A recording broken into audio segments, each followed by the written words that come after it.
আমরা নির্বাচনের আগে এসেছিলাম আপনাদের কাছে, আমরা বলেছিলাম 12ই ফেব্রুয়ারি নির্বাচন হবে।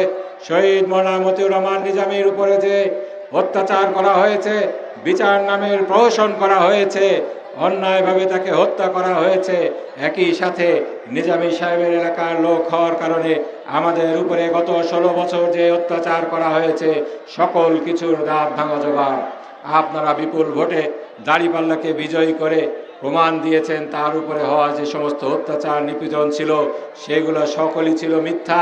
এগুলোর সাথে বাংলাদেশের জনগণের কোনো সম্পর্ক ছিল না।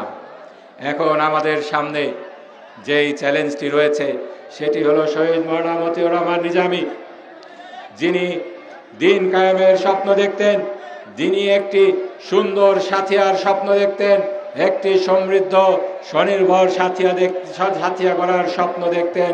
সেই সাথিয়াকে গড়ে শহীদ মওলানা মতিউর রহমান নিজামীর স্বপ্নকে বাস্তবায়ন করা।